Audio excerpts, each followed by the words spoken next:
So exhausted that you just want to give up? If you've ever struggled with your mental health, felt overwhelmed by fear, or just hit a wall, you need to hear the story of the prophet Elijah. It's one of the most honest and relatable moments in the entire Bible, and it has so much to teach us about God's compassion for our struggles. So let's set the scene. In the book of 1 Kings, chapter 19, Elijah has just come off a massive spiritual high. He just won a huge victory on Mount Carmel against the prophets of Baal. You'd think he'd be celebrating, right? But that's not what happens.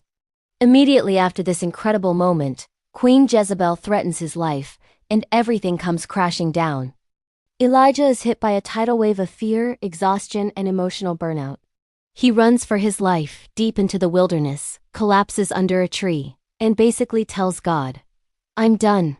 I can't do this anymore, just let me die." It is one of the clearest examples in Scripture where a major spiritual figure experiences something that looks a lot like what we would today call anxiety, depression, and complete mental exhaustion. He feels hopeless. He feels isolated. He feels like he's the only one left.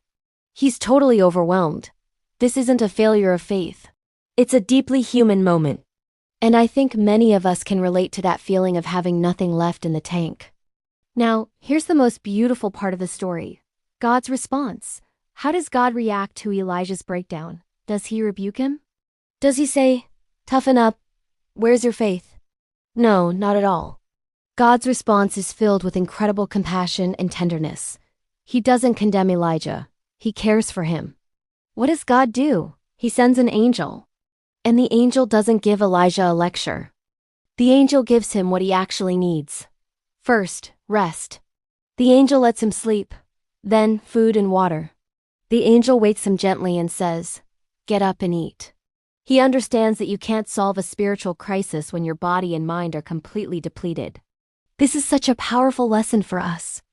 After Elijah has rested and eaten twice, the angel tells him the journey ahead is too much for him without this nourishment. Strengthened by that food, Elijah then travels for 40 days and 40 nights to Mount Horeb, the mountain of God. This journey becomes a kind of fast. It's not a fast from food in the traditional sense, because God provided the food that sustained him. It's a 40-day period of walking, reflecting, and being silent. It's a time for emotional healing, for gaining mental clarity, and for spiritual renewal. Fasting, in this story, isn't about punishment or deprivation. It's a tool God uses to create space.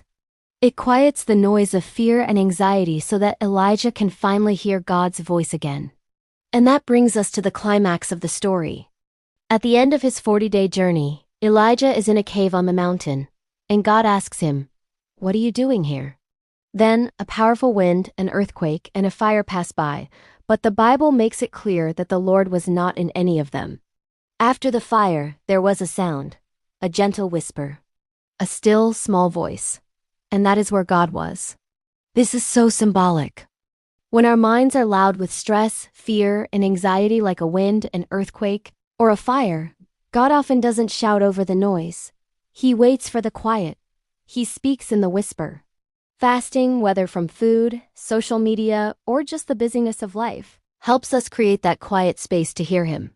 So what can we learn from Elijah's story for our own mental and spiritual health today? First, it's okay to not be okay. Even the strongest, most faithful people can struggle. God doesn't get angry with you for your human limitations. Second, rest is spiritual. Taking care of your physical and mental needs is not selfish. It's essential. God himself models this by caring for Elijah's body before addressing his spirit. It creates margin in our lives to disconnect from the chaos and reconnect with God. And finally, God meets you gently. He's not a harsh taskmaster.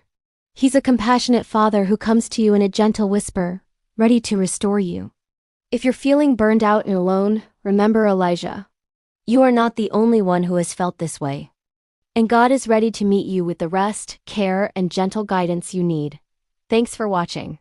If this story resonated with you, please like and subscribe for more content that explores faith in a real and honest way. See you in the next video.